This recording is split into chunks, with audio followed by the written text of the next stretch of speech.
English से related सभी जानकारियों के लिए चैनल को सब्सक्राइब करें और बेल आइकन को भी क्लिक करें फॉर मोर इन्फॉर्मेशन। हेलो दोस्तों, आज के जो वीडियोस में हम बात करने वाले हैं यूपी बोर्ड क्लास 9 के इंग्लिश सब्जेक्ट की सप्लीमेंट्री आप पढ़ते हो मूवमेंट का लेसन 3 का पार्ट 4। ठीक है ना। ईश्वरान द स्टोरी टेलर नाम है, इसको लिखा आर के लक्ष्मण ने।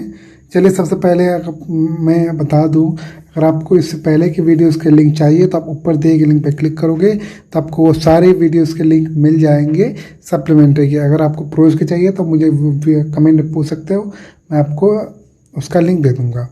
चलिए क्लास 9 के यूपी बोर्ड के इंग्लिश सब्जेक्ट की बात करें, प्रोज लेसन 3 की ईश्वरान द स्टोरी टेलर, तो जो हम चौथा पार्ट देखेंगे वो वेल हाउस से लेकर कपल ऑफ डेज तक देखेंगे। इसमें कुछ वर्ड्स हैं वो देखते हैं। मैनेज मतलब होता है प्रबंधन। ब्रिंग डाउन मतलब किसी को नीचे लाना या किसी को लेकर आना। टेम्पोरली मतलब अस्थायी रूप से, मतलब जो स्थायी ना हो, जो कुछ समय बाद बदल जाए। पैरालिसिस लकवा लग जाना या काम ना करना। ठीक है, दोनों होता है। जैसे शरीर कोई भागना काम करना, उसको हम पैरालिसिस कहते हैं। नर्वस सिस्टम यानी तंत्रिका तंत्र, जो हमारा नर्वस सिस्टम होता है आपको पता ही होगा। तंत्रिका तंत्र साइंस आपने पढ़ा होगा। रिकाउंटिंग पुनः गणना, फिर से गणना करना। एडवेंचर यानी साहसिक काम करना। हॉरर डरावनी। सस्पेंस मतलब दुविधा, आप सस्पेंस में हो कि ये होगा कि वो होगा, उसको सस्पेंस कहते हैं, जहाँ पे आप डाउट में होते हो कि आगे क्या होगा। वेदर मतलब दोनों में से कौन सा। नॉर्मली इसका यूज़ हम देखते हैं नरेशन में, डायरेक्ट इनडायरेक्ट ग्रामर देखते हो। इफ़ या वेदर यूज होता है इंटरोगेटिव सेंटेंस के लिए।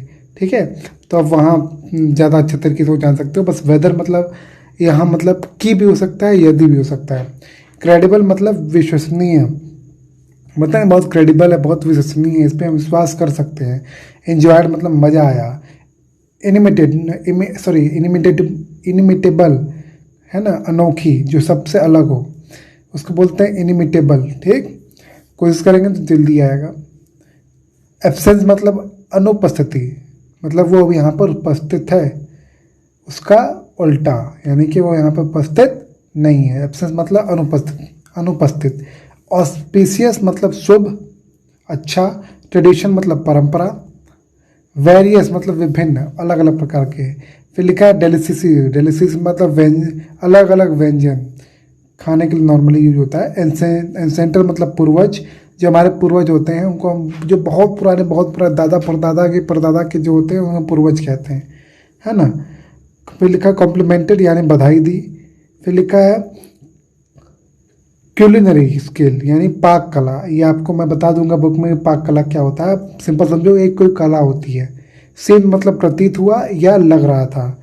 अनएक्सपेक्टेड मतलब अचानक, जिसको आप एक्सेप्ट नहीं कर सकते कि ये ऐसा हो जाएगा, फिर अचानक वो हो गया। जैसे नोटबंदी हुई थी, अचानक हो गया, वैसे। गैरिश मतलब भड़कीला, बहुत ज़्यादा चमकीला या भड़कीला, किसी को भड़काने वाला कोई बात। सुपर नेचुरल मतलब अलौकिक, जो आम लोगों के हिसाब से ना हो, थोड़ा अलग हो, बहुत ज़्यादा अट्रैक्टिव हो, बहुत ज़्यादा अलग हो, उसको बोलते हैं अलौकिक। ठीक है। ऑक्यूपाइंग मतलब कब्जा करना। ब्यूरियल मतलब दफन। नॉर्मली आप ऐसा समझो, वो जो आप देखते हो कि क्रिश्चियन जो होते हैं या जो मुस्लिम लोग होते हैं, वो अपने जो मरता है, बॉडी मरती, मतलब जब कोई मरता है तो उसकी बॉडी को दफनाते हैं। और जो हिंदू होते हैं वो आग लगाते हैं, यानी कि उनको दफन मतलब चिता देते हैं।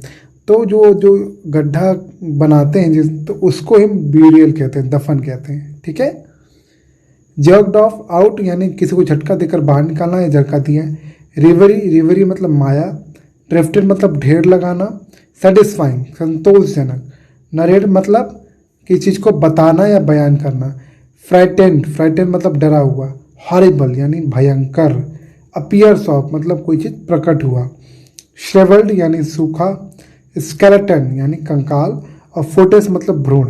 अब ये भ्रूण क्या होता है, अगर आपको आपने होम साइंस पढ़ा होगा तो आपको पता होगा, नहीं पता तो कोई बात नहीं, अभी जब हम पढ़ेंगे तो ये भ्रूण का मतलब मैं वहाँ पर अच्छे तरीके से समझा दूंगा आपको बुक में। ठीक है ना। चलिए इसी के साथ हम ये पोर्शन ख़त्म करते हैं। अब हम जाएंगे बुक पे जाएंगे और बुक को अच्छे तरीके से समझने की कोशिश करेंगे, उस पर्टिकुलर 3-4 पैराग्राफ को जो मैंने इस वीडियो में कवरअप करने की कोशिश की है। चलिए स्टार्ट करते हैं एक्सप्लेनेशन। अगर बुक है तो बुक जरूर खोल लीजिएगा।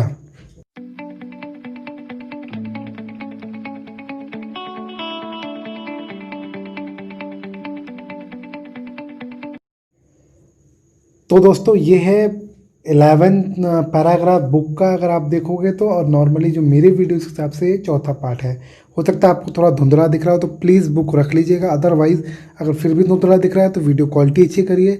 अब फिर भी अगर धुंधला दिख रहा है तो मेरी बात ध्यान सुनिए, आपको कुछ चीज़ें समझ में आ जाएंगी। यही पैराग्राफ आपको थोड़ा धुंधला मिलेगा, बाकी आगे का पैराग्राफ थोड़ा साफ मिलेगा। लिखा है, well how did you manage to do it Iswaran. या अगर आपने पिछली स्टोरी पढ़ी होगी तो आपको पता होगा, ईश्वरान एक स्टोरी बता रहा होता है जिसमें कहता है कि कैसे वो हाथी को कंट्रोल करता है। तो वो वही पूछ रहे हैं जो ईश्वरान के मालिक हैं। ईश्वरान कौन है? जो क्या कहते हैं, महेंद्र का काम करते हैं। महेंद्र का मतलब एक तरीके सर्वेंट है और कहानी भी सुनाते हैं।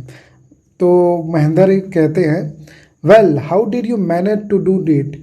तुमने ऐसा कैसे कर लिया, मतलब जो भी कैसे तुमने हाथी कंट्रोल कर लिया Iswaran. How did you bring down the beast. तुमने कैसे उसे गिरा दिया। ब्रिंग डाउन मतलब यहाँ मतलब है नीचे गिराना। तो कैसे तुमने उसे नीचे गिरा दिया उस बड़े जानवर को। बीस्ट मतलब होता है बहुत खतरनाक बड़ा जानवर या कोई बहुत बड़ा खतरनाक इंसान। तो वही लिखा है कि तुमने कैसे उस बड़े जानवर को गिरा दिया। It has something to do with Japanese art I think sir. ठीक है, तो वो कहता है आगे, मतलब ईश्वरान कहता है कि सर मुझे लगता है कि ये कुछ जापानीज आर्ट जैसा था। ध्यान समझिए, it has something to do with Japanese art.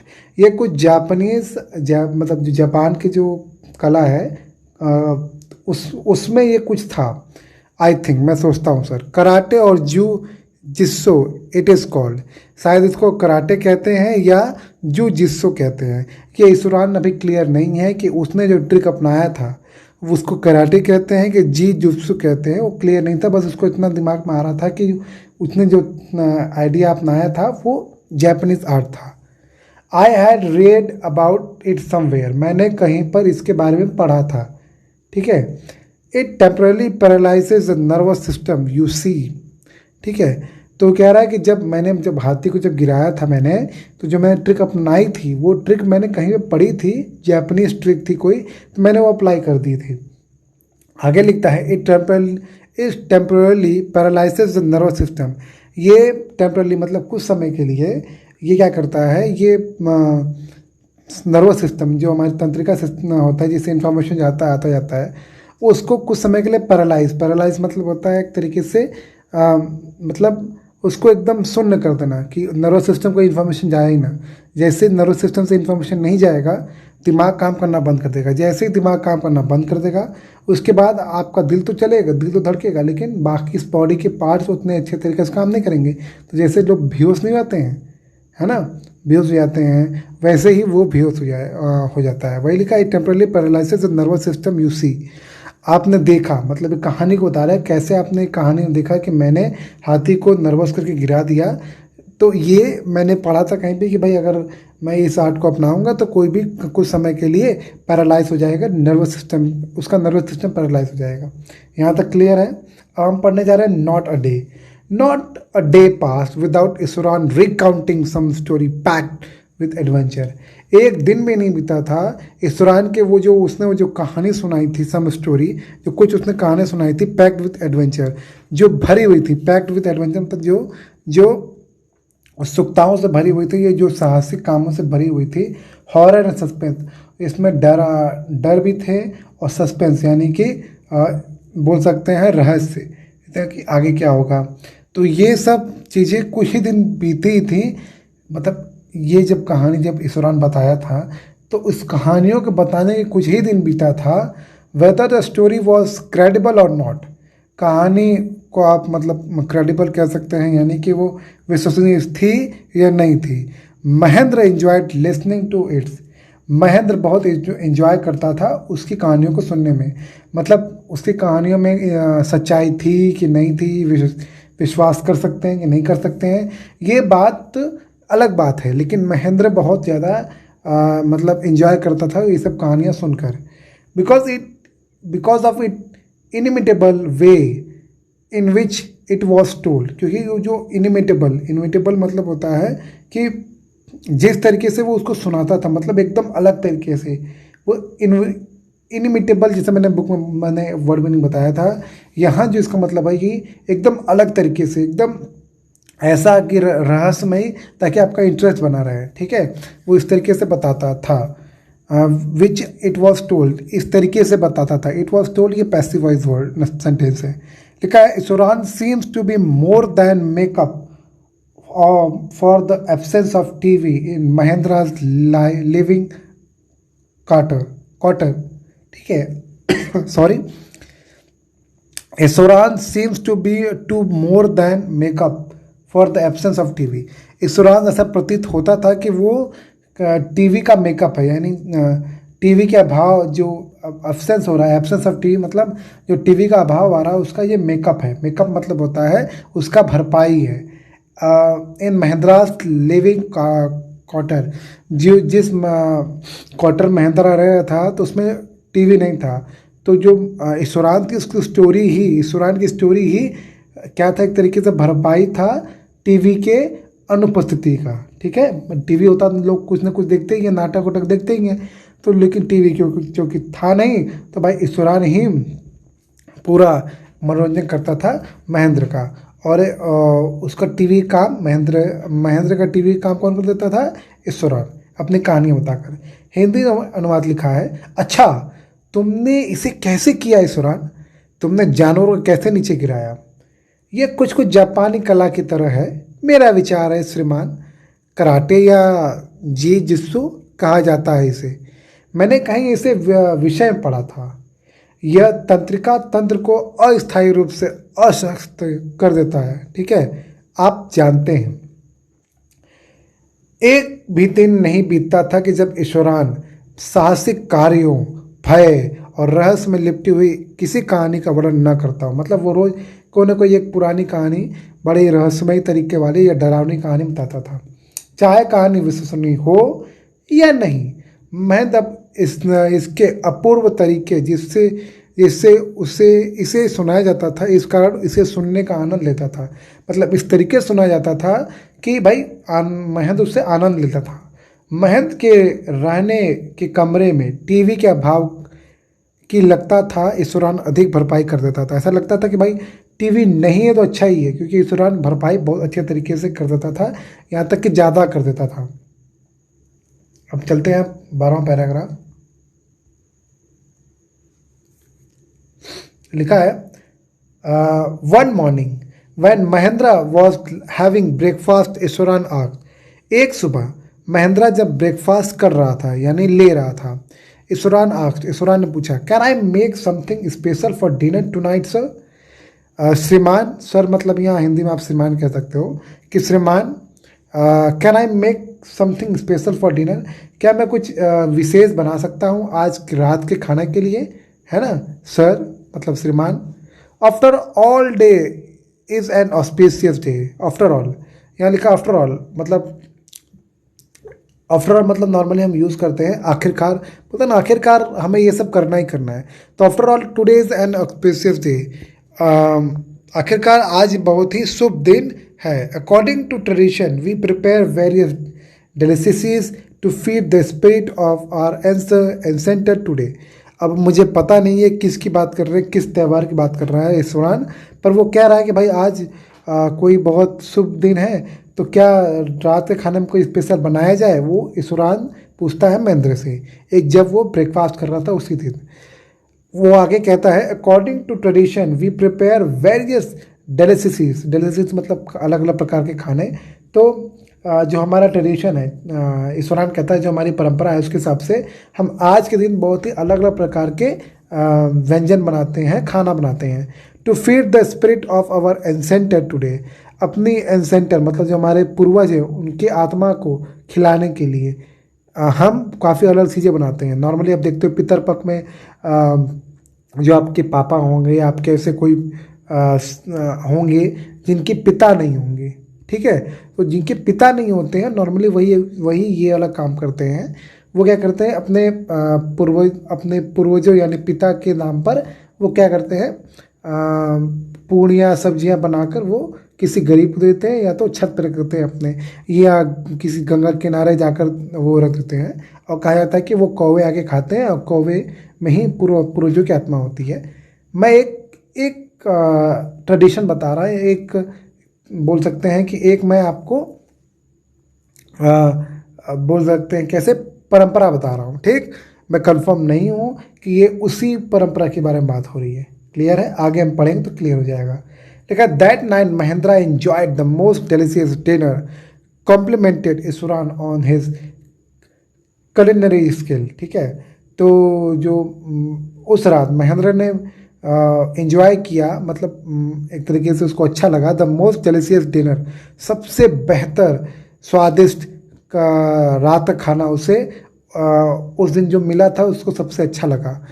And complimented Ishwaran on his culinary skill, और उसने कॉम्प्लीमेंट किया यानी उससे प्रशंसा की जो अलग अलग प्रकार के जो खाना बना रहा था उसके पाक स्किल के,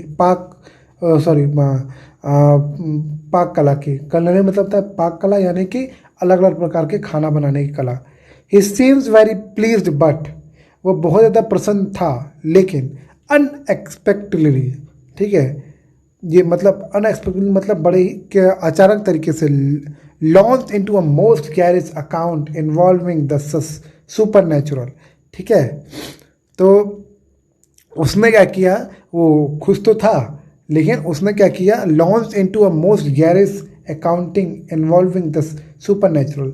ऐसा लगा कि जिससे उसके अंदर भूत प्रेत बैठ गया। गैरिस मतलब यहाँ मतलब है वही बहुत भयानक। तो बहुत ही भयानक तरीके से उसने अपनी आवाज़ को लॉन्च किया, यानी अपनी बात, कोई बात कही, account involving the super natural. ऐसा लग रहा था जैसे उसके अंदर कोई सुपर नेचुरल बात आ गई है, यानी कि अलौकिक, अर्थात कोई भगवान या कोई भूत प्रेत उसके बोलते ना, या इसकी और इसके भी भूत प्रेत चढ़ गया है। तो ऐसा लगा, पहले वो तो प्रसन्न था, लेकिन बाद में ऐसा लगा जैसे उसको किसी भूत चढ़ गया है। और उस लहजे में उसने चिल्लाकर कुछ कहा। आगे हम पढ़ते हैं वो क्या कहा, पहले हिंदी अनुवाद देख लेते हैं। जब एक सुबह, हिंदी अनुवाद देख रहे हैं, एक सुबह जब महेंद्र नाश्ता कर रहा था तो ईश्वरान ने पूछा, क्या मैं आज रात के भोजन में कुछ खास बना लूँ श्रीमान? आखिरकार आज एक शुभ दिन है। परंपरा के अनुसार आज हम अपने पूर्वजों को खिलाने के लिए विभिन्न प्रकार के पसंद के भोजन बनाते हैं श्रीमान। उस रात महेंद्र ने सबसे अधिक स्वादिष्ट भोजन किया और ईश्वरान की पाक कौशल की प्रशंसा की। वह बहुत संतुष्ट प्रतीत हुआ, किंतु अचानक ही उसने भूत प्रेतों की भड़कीली कहानी सुनानी शुरू कर दी। अब देखो, मुझे लगा था, गलती हो गया मुझसे, गलती ये हुई है, मुझे लगा कि वो वैसा व्यवहार करने लगा। कौन? ईश्वरान। मुझे ये लगा कि ईश्वरान अचानक भूत प्रेत की जैसा व्यवहार करने लगा, लेकिन कहानी के अनुसार वो भूत प्रेतों की कहानी बताने लगा। ठीक है ना, तो थोड़ी सी गलती हो गई है, मिसकैलकुलेशन हो गया है मीनिंग समझने में, उसके लिए सॉरी। ठीक है, अब चलते हैं 13 पैराग्राफ। लिखा है, you know sir, the entire factory area we are occupying was once a burial ground. ठीक है, आप जानते हैं श्रीमान, ये जो पूरी फैक्ट्री है जहाँ पे हमने ऑक्यूपाई किया, मतलब जहाँ पे हमने कब्जा किया, अर्थात जहाँ ये फैक्ट्री बन रही है, was once a burial ground. एक समय ये एक कब्र का ग्राउंड था, अर्थात कब्रगाह बोलते हैं ना, मैं एकदम क्लियर नहीं हूँ, शायद उर्दू में कब्रगाह कहते हैं, कि ये एक समय ये कब्रगाह था। उसको डरा रहा है ईश्वरान किसको डरा रहा है? महेंद्र को, ये कहते हुए कि सर, जिस फैक्ट्री पे हमने पूरा कब्जा करके, जिस ज़मीन को हमने कब्जा करके फैक्ट्री हम बना रहे हैं, उस पर हम, मतलब पूरी कंपनी जो बना रही है, वो एक समय क्या था, यहाँ पे शमशान में कह सकता हूँ, शमशान था। ठीक है, ही स्टार्टेड, वो शुरू हो गया। महेंद्र वॉज जग्ड आउट, मतलब जो महेंद्र था वो एकदम मतलब झटका खा गया। Of the pleasant reverie he had drifted into after the satisfying meal. वो जो सेटिस्फाइंग मतलब जो उसको जो संतोषपूर्ण जो उसको मील मतलब होता है एक समय का भोजन।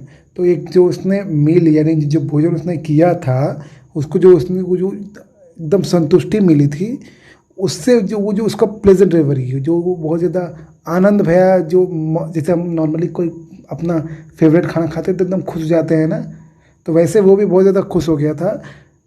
पर क्या हुआ, महेंद्र वॉज जग्ड ऑफ, पर जो महेंद्र था वो एकदम झटका खा गया। अब देखो इसका मीनिंग मैं समझाता हूँ मिलाकर।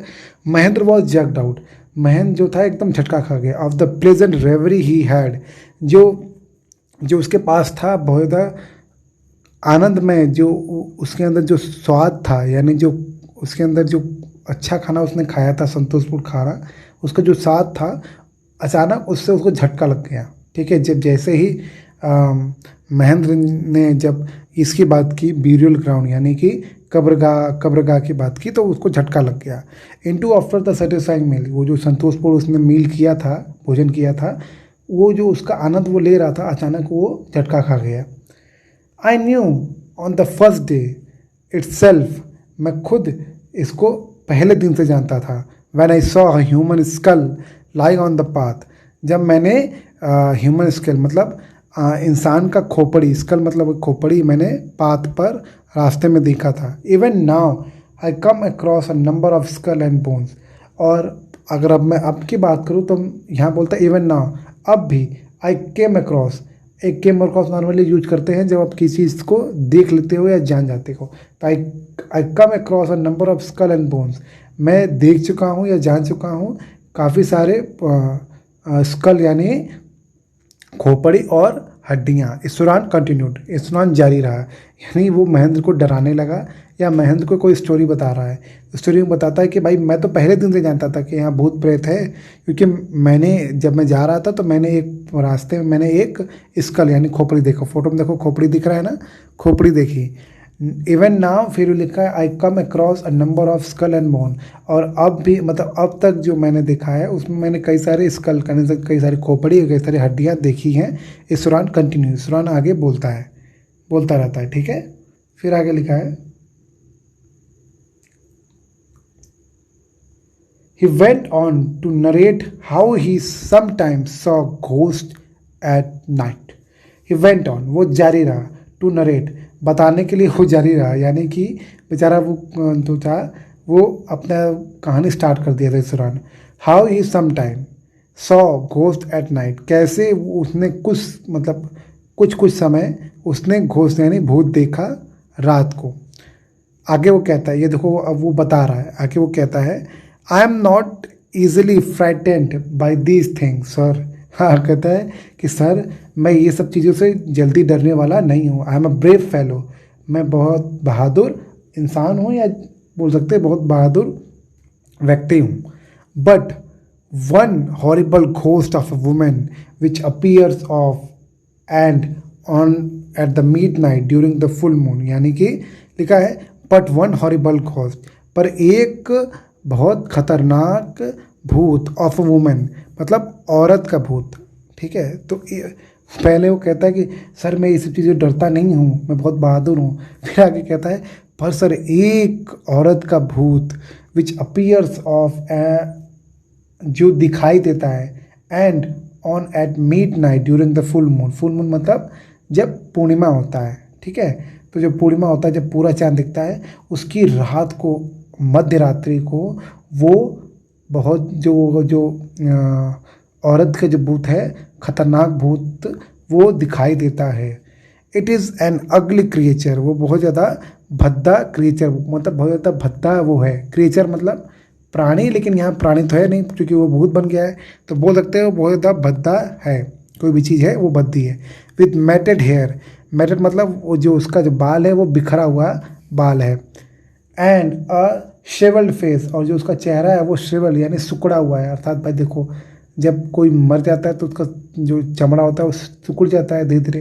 तो वही लिखा है कि इट इज़ एन अगली क्रिएचर, वो जो भूत है वो बहुत ही अगली, बहुत भद्दा है या बहुत ही अजीब है। ठीक है, विथ मैटेड हेयर, जिसका जो बाल है, उस जो भूत है उसका जो बाल है वो एकदम बिखरा हुआ है। एंड अ श्रिवल्ड फेस, और जो उसका चेहरा है वो सिकुड़ा हुआ है यानी कि चिपटा हुआ है। Like a skeleton holding a foetus in his arm, ऐसा प्रतीत हो रहा है जैसे कि वो जो स्केलेटन है यानी जो कंकाल है वो अपने हाथों में फुटेज इन इट्स आर्म, जैसे कि वो भ्रूण लेकर है, अपने हाथों में एक भ्रूण लिया है। देखो नॉर्मली भ्रूण मतलब होता है वो जो बच्चे होते हैं, जो नॉर्मली आपको पता होगा जब बच्चे माँ के पेट में होते हैं तो बहुत छोटे होते हैं, तो उन्हीं को हम भ्रूण कहते हैं, फुटेज, ठीक है। जब वो बहुत छोटे होते हैं यानी कि जब वो बेबी के रूप में भी नहीं आते, यानी कि बेबी के रूप में बन रहे होते हैं पेट में। नॉर्मली बेबी जो होता है वो 2-3 महीने के इंटरवल में धीरे धीरे बनता है, फिर वो 9 महीने तक पूरा बनता है, फिर उसके बाद बच्चा हम देखते हैं जो माँ के पेट से निकलता है। तो जो शुरू के 1-2 महीने होते हैं वो भ्रूण होता है, उसको हम फिटस कहते हैं। तो वो बोल रहा है कि ऐसा लग रहा है जैसे कि वो फुटेस यानी कि लोगों का प्राण, यहाँ फुटेस मतलब प्राण से है, कि वो लोगों को प्राण अपने मतलब अपने हाथों में वो लिए हुए हैं या अपने बाहों में लिए हुए हैं। क्लियर है? फिर समझा रहा हूँ, लिखा है इट इज़ एन अगली क्रिएचर, बहुत ज़्यादा वो मतलब बहुत बदसूरत जीव ऐसा प्रतीत होता है, विथ मैटेड हेयर, अपने उलझे बाल के साथ, विथ श्रिवल्ड फेस, उसका जो फेस है, चेहरा है, वो श्रिवल्ड है, बहुत ज़्यादा बोलते सिकुड़ गया है, जैसे जैसे बूढ़े लोग का नहीं होता है सिकुड़ जाता है, वैसे सिकुड़ा हुआ है। Like a skeleton holding a footage in its arm, ऐसा प्रतीत हो रहा है जैसे कि कोई कंकाल अपने बाहों में क्या लिया है, वो फुटेज यानी जो भ्रूण लिया है। हिंदी अनुवाद लिखा है, आपको पता है श्रीमान, ये सारा फैक्ट्री का क्षेत्र जो हमारे पास है कभी कब्रिस्तान था, उनसे उसने शुरू किया। महेंद्र असंतुष्टि देने वाले भोजन के बाद जिस सुहाने दिवा स्वप्न मतलब दिन में आने वाले सपने, जिस दिवा स्वप्न में वो खो गया था या दैवीय स्वप्न दोनों हो सकता है, वह झटके से उसके बाहर आ गए, यानी उसको झटका लगा जब उसने कब्रिस्तान का नाम सुना। मैंने पहले ही जान लिया था कि जब मैंने रास्ते में एक मानव खोपड़ी पड़ी देखी थी तभी, अब भी मुझे बहुत सी खोपड़ियाँ तथा हड्डियाँ मिलती रहती हैं। ईश्वरान ने कहना जारी रखा, मतलब वो बता रहा है, डरा रहा है।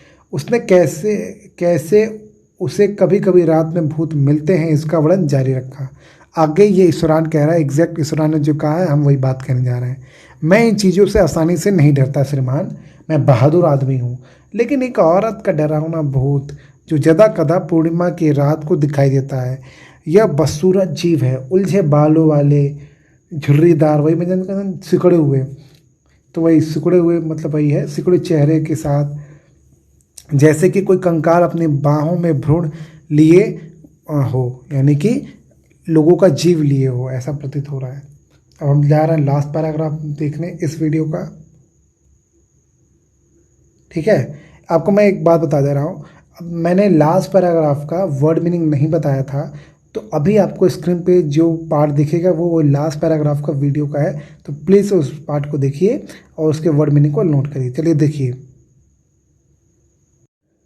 ये जो वर्ड्स हैं ये आगे जो पैराग्राफ आएगा उसमें ये काम आएगा। शिवर्ड मतलब सिहरना, मतलब कितने लोग कांपते तो सिहर नहीं जाते वैसे।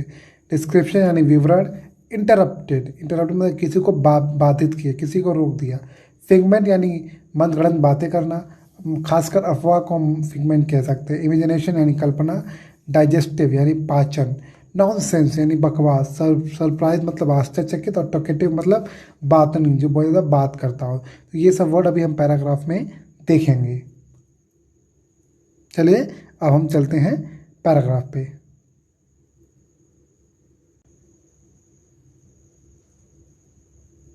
समझ में आ गया होगा आपको वर्ड मीनिंग। अब हम चलते हैं 14th पैराग्राफ। लिखा, Mahendra shivered at the description and interrupted rather sharply. जो महेंद्र था वो एकदम शेवर्ड हो गया। इसको शाइवर्ड भी कहते हैं, शिवर्ड भी कहते हैं, दोनों कहते हैं, मतलब लोग अलग अलग कहते हैं, आप चेक कर सकते हैं कौन सा सही है। तो महेंद्र एकदम मतलब नहीं होता डर के मारे, या एक झटका लगता है कि भूत, तो डर, पहले डर बैठ ही जाता है। कोई आपसे कहे कि आप जिस घर में रहते हो वहाँ किसी की लाश दफन है, वहाँ भूत, तब पहले ही डर जाओगे ना, चाहे आप कितने भी साइंस से मानते हो। तो वही लिखा है, महेंद्र श्रिवेंड, महेंद्र एकदम मतलब काँप उठा। एट द डिस्क्रिप्शन, वो जो डिस्क्रिप्शन यानी जो भी वो डिटेल बता रहा था उससे वो डर गया।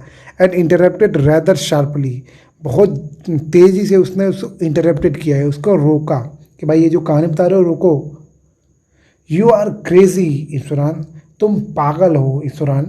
देर are no such thing as ghost और स्पिरिट, मतलब वो कहते जैसे हम आज कहते हैं, वैसे उस समय महेंद्र कह रहा था कि there is no such things, मतलब ऐसा कुछ नहीं है एज घोस्ट और स्पिरिट, भूत या आत्मा जैसी कोई चीज़ नहीं है। इट इज़ ऑल फिगमेंट, ये सब अफवाह है, ये सब क्या है, एक अफवाह है या कल्पना है, ऑफ योर इमेजिनेशन, तुम्हारी कल्पना का ये बस एक अफवाह है। ऐसे बोलता है ना कि यार ये तो बस अफवाह है, इसे बोलता है ऐसे, तो वही लिखा है। Get your digestive system examined, मतलब अपने डाइजेस्टिव सिस्टम यानी जो अपने पाचन तंत्र है उसका तुम इलाज कराओ। वो डांट कर, महेंद्र अपने नौकर को डांट कर ऐसे कहता है। And may be your head as well, और अपने दिमाग का भी इलाज कराओ। जब कोई ऐसे बात करता है तो बोलते हैं अरे जाओ अपना दिमाग का इलाज कराओ, क्या बोल रहे हो। तो वैसे महेंद्र बोलता है इस सुरान से कि भाई अपने पहले पाचन क्रिया का इलाज कराओ, फिर अपने दिमाग का भी इलाज कराओ। यू आर टॉकिंग नॉनसेंस, तुम मतलब एकदम नॉनसेंस जिसमें कोई सेंस ना हो, अर्थात जिस बेहुदा बात कह रहे हो। लास्ट 2 लाइन पढ़ने जा रहे हैं, लिखा है he left the room and retired for the night, ठीक है। और वो मतलब ही लेफ्ट द रूम, वो रूम से निकल गया, रिटायर्ड फॉर द नाइट, और रात तक के लिए वो आराम कर लिया था, तो वो जाकर आराम करने लगा।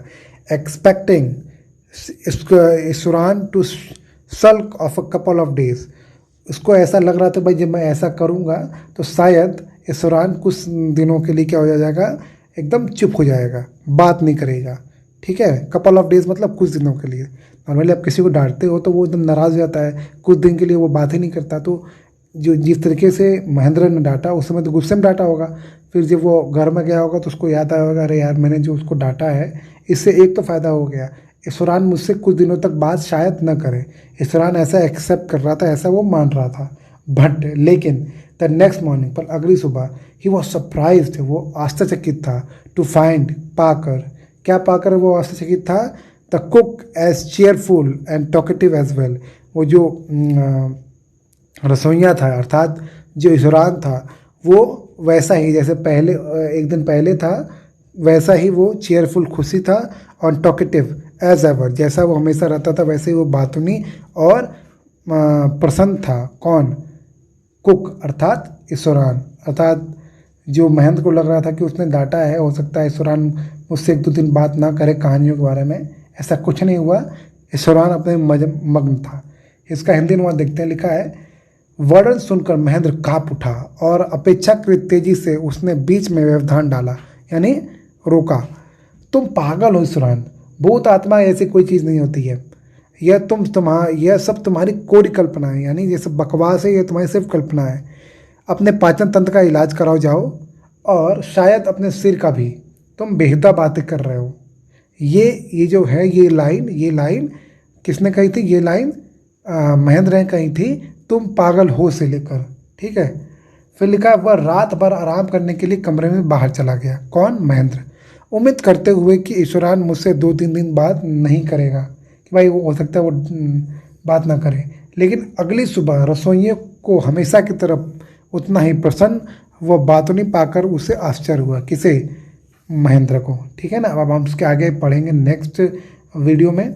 होप आपको वीडियो समझ में आया होगा। कहीं पे डाउट परेशानी है तो कमेंट बॉक्स में क्वेश्चन पूछ सकते हैं। इसके साथ हम वीडियो को एंड कर रहे हैं। आपने ये वीडियो देखा उसके लिए आपका बहुत बहुत धन्यवाद। Thank you so much for watching this video.